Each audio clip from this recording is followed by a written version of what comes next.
ನಾನು ನಿನ್ನೆ ರಾತ್ರಿ ನಮ್ಮ ಮನೆಯಲ್ಲಿ ಕೂತಿದ್ದೆ. ಕೆಲವು ಕಾಂಗ್ರೆಸ್ ಕಾರ್ಯಕರ್ತರು ಬಂದು ನಮ್ಮ ಮನೆ ಮುಂದೆ ಪಟಾಕಿ ಹೊಡೆದು ಸಮರ್ಥ್ಗೆ ಜಯವಾಗಲಿ, ಮಲ್ಲಿಕಾರ್ಜುನ್ಗೆ ಜಯವಾಗಲಿ, ಪ್ರಭಾ ಮಲ್ಲಿಕಾರ್ಜುನ್ಗೆ ಜಯವಾಗಲಿ ಅಂತ ಕೂಗಿ ಪಟಾಕಿ ಹೊಡೆದು. ನಾನು ಅವ್ರ ಸಂತೋಷ ಹೆಂಗೆ ಬೇಕಾದ್ರೂ ಆಚರಣೆ ಮಾಡಲಿ, ನನಗೇನು ಅದ್ರದ್ದೇನು ದುಃಖನೂ ಇಲ್ಲ, ಸಿಟ್ಟು ಇಲ್ಲ ಅವ್ರ ಮೇಲೆ. ನಾನು ನಿಮ್ಮ ಮುಖಾಂತರ ಆ ಕಾರ್ಯಕರ್ತರಿಗೆ ಒಂದು ಮಾತನ್ನು ಹೇಳಲಿಕ್ಕೆ ಬಯಸ್ತೀನಿ. ನಮಗೆ ಸೋಲಾಗಿದೆ, ಆ ಸೋಲನ್ನು ಒಪ್ಕೊಂಡಿದ್ದೀವಿ. ನಾವು ಜನತೆ ಕೊಟ್ಟಂಥ ತೀರ್ಪಿಗೆ ನಾವು ಒಪ್ಕೊಂಡಿದ್ದೀವಿ. ನಾನು ಕಾಂಗ್ರೆಸ್ ಕಾರ್ಯಕರ್ತರಿಗೆ, ಕಾಂಗ್ರೆಸ್ ಮುಖಂಡರಿಗೆ ಒಂದು ಮಾತನ್ನು ಹೇಳಲಿಕ್ಕೆ ಬಯಸ್ತೀನಿ. ನಾನು ಯಾರದೇ ಬಾಲ ಹಿಡ್ಕೊಂಡು ರಾಜಕಾರಣಕ್ಕೆ ಬಂದಿಲ್ಲ. ನಮ್ಮಪ್ಪ MLA ಅಲ್ಲ, ನಮ್ಮ ಅಜ್ಜ MLA ಅಲ್ಲ, ನಮ್ಮ ಕುಟುಂಬದವ್ರು ಯಾರೂ ರಾಜಕಾರಣದಾಗ ಇಲ್ಲೇ ಇಲ್ಲ. ಅದೇ ರೀತಿ ನಮ್ಮ ರಾಜನಹಳ್ಳಿ ಸುಕುಮಾರ್, ಅವ್ರ ಅಪ್ಪನೂ MLA ಅಲ್ಲ, ಅವ್ರ ಅಜ್ಜನೂ MLA ಅಲ್ಲ, ಏನೂ ಅಲ್ಲ, ಅವರು ಸಹಿತ ಸಾಮಾನ್ಯ ಬಡ ಕುಟುಂಬದಿಂದ ಬಂದರು. ಅದೇ ರೀತಿ ನಮ್ಮ ಅಜಯ್ ಕುಮಾರ್, ಅವರು ಸಹಿತ ಸಾಮಾನ್ಯ ಬಡ ಕುಟುಂಬದಿಂದ, ಅವ್ರ ಅಪ್ಪನೂ MLA ಅಲ್ಲ, MP ಅಲ್ಲ, ಯಾವುದೂ ಅಲ್ಲ. ಶ್ರೀನಿವಾಸ್ ದಾಸ್ಕರಿಯಪ್ಪ, ಅವ್ರ ಅಪ್ಪನೂ MLA ಅಲ್ಲ, ಏನೇನೂ ಅಲ್ಲ.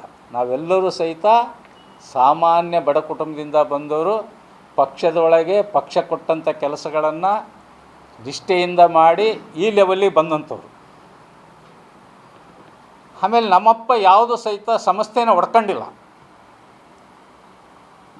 ನಮ್ಮಪ್ಪ ಶ್ರೀನಿವಾಸ್ ದಾಸ್ಕರಿಯರ ಅಪ್ಪ, ಅಜಯರ ಅಪ್ಪ, ರಾಜನಹಳ್ಳಿ ಶಿವಕುಮಾರಪ್ಪ ಯಾವುದೋ ಸಂಸ್ಥೆ ಹೊಡ್ಕೊಂಡು ಶ್ರೀಮಂತರಾಗಿ ಚುನಾವಣೆ ಮಾಡಿದಾರಲ್ಲ. ನಾವೆಲ್ಲರೂ ಸಹಿತ ಪ್ರಾಮಾಣಿಕವಾಗಿ ದುಡಿದು ಪಕ್ಷದ ನಿಷ್ಠಾವಂತರ ಕಾರ್ಯಕರ್ತರಾಗಿ ಪಕ್ಷ ಕೊಟ್ಟಂಥ ಜವಾಬ್ದಾರಿಯನ್ನು ನಿಭಾಯಿಸಿ, ಪಕ್ಷ ಯಾರಿಗೆ ಟಿಕೆಟ್ ಕೊಡ್ತತೋ ಅವಾಗ ನಾವೇ ಅಭ್ಯರ್ಥಿಗಳು ಅನ್ನೋ ರೀತಿ ನಾವೆಲ್ಲರೂ ಕೆಲಸ ಮಾಡಿರೋರು. ಇವತ್ತಾಗಲಿ ಇನ್ನು ಮುಂದಾಗಲಿ ನಾನು ಹೇಳೋದು, ಯಾವತ್ತೂ ಸಹಿತ ಸೋಲಿಗೆ ಅಂಜಿ ಓಡೋಗವರಲ್ಲ. ಅದರಿಂದ ಇವತ್ತು ಕಾಂಗ್ರೆಸ್ ಕಾರ್ಯಕರ್ತರು ಅರ್ಥ ಮಾಡ್ಕೋಬೇಕು. ಇವತ್ತು ನಾವೆಲ್ಲರೂ ಸಾಮಾನ್ಯ ಬಡ ಕುಟುಂಬದಿಂದ ಬಂದಂಥವ್ರು. ಇವತ್ತು ನಮ್ಮ ಎದುರಿಗೆ ಯಾವ್ಯಾವ ರೀತಿ ಚುನಾವಣೆ ಆಗಿದೆ ಅದನ್ನು ವಿಶ್ಲೇಷಣೆ ಮಾಡೋದಕ್ಕೆ ಹೋಗಲ್ಲ.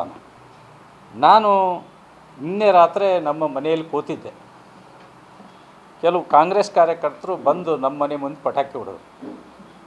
ಪಟಾಕಿ ಹೊಡೆದು ಸಮರ್ಥ್ಗೆ ಜಯವಾಗಲಿ, ಮಲ್ಲಿಕಾರ್ಜುನ್ಗೆ ಜಯವಾಗಲಿ, ಪ್ರಭಾ ಮಲ್ಲಿಕಾರ್ಜುನ್ಗೆ ಜಯವಾಗಲಿ ಅಂತ ಕೂಗಿ ಪಟಾಕಿ ಹೊಡೆದು. ನಾನು ಅವ್ರ ಸಂತೋಷ ಹೆಂಗೆ ಬೇಕಾದ್ರೂ ಆಚರಣೆ ಮಾಡಲಿ, ನನಗೇನು ಅದ್ರದ್ದೇನು ದುಃಖನೂ ಇಲ್ಲ, ಸಿಟ್ಟು ಇಲ್ಲ ಅವ್ರ ಮೇಲೆ. ನಾನು ನಿಮ್ಮ ಮುಖಾಂತರ ಆ ಕಾರ್ಯಕರ್ತರಿಗೆ ಒಂದು ಮಾತನ್ನು ಹೇಳಲಿಕ್ಕೆ ಬಯಸ್ತೀನಿ. ನಮಗೆ ಸೋಲಾಗಿದೆ, ಆ ಸೋಲನ್ನು ಒಪ್ಕೊಂಡಿದ್ದೀವಿ. ನಾವು ಜನತೆ ಕೊಟ್ಟಂಥ ತೀರ್ಪಿಗೆ ನಾವು ಒಪ್ಕೊಂಡಿದ್ದೀವಿ.